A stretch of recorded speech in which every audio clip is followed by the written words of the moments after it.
But the spook is spooky.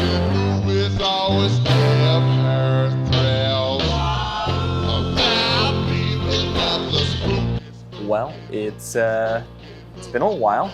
It's been a while, as one might say.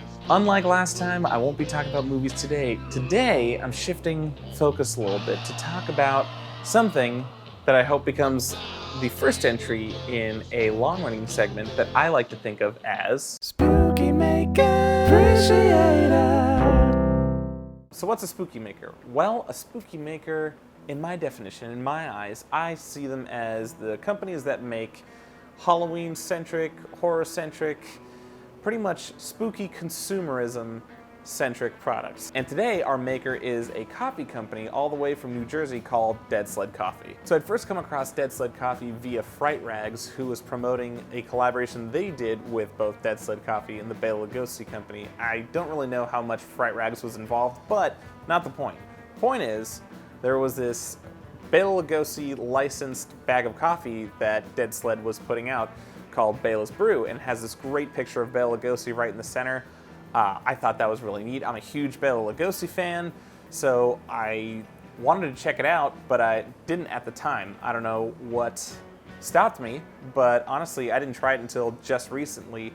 And in going on to Deadsled Coffee's website, I saw that they have a lot of really cool, like classic horror icon branded coffees. Like they've got one for Vampira, and they've got one for Vincent Price.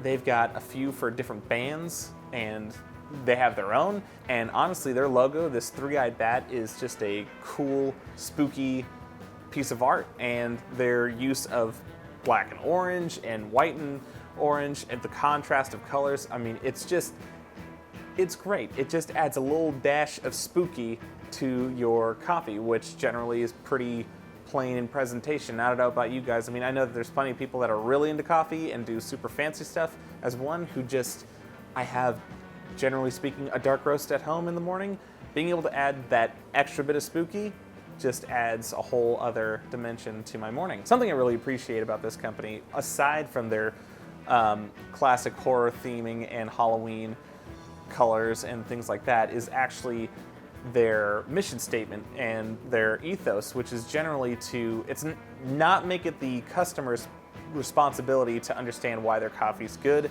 and all that goes into it. It's just for us to enjoy, which I feel like, in a world of fancy artisan coffees that sort of make you feel insecure if you aren't making coffee using like one of those kettles that you can actually set the temperature for, and you're not pouring it over the thing and trying to make it bloom or whatever that means. I feel like it just sort of like, okay, cool. This is for you. Let us worry about making it good. You just enjoy this coffee the way that you do. So a question you might be wondering is the coffee good? Well, in short, absolutely.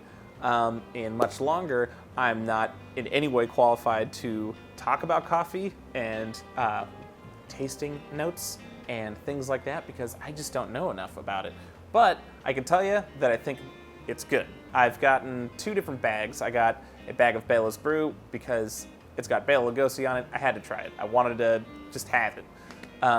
And I got another bag called Wisdom in Chains, which is this bag that they had collaborated with a hardcore band on. And honestly, it drew my attention because I don't think I've ever seen a coffee that was like custom made in association with a band, and I just thought that was neat, so I got it. And honestly, of the 2, both of them are great, but I'd probably say Wisdom in Chains is my favorite. It's just like, it's on the bag itself, it says that it's kind of a mixture of amaretto and biscotti in flavor, and it tastes like that. It tastes like you've just got like biscotti being dipped in your coffee constantly, which is delicious. It's wonderful. Bayless Brew is also great, just a really smooth cup of coffee. But yeah, Wisdom in Chains is the jam. It's the real deal. I just wanted to say, Deadsled Coffee, I appreciate you. Keep doing the spooky things that you do. Till next time, stay spooky, homies. It's spooky, spooky, spooky,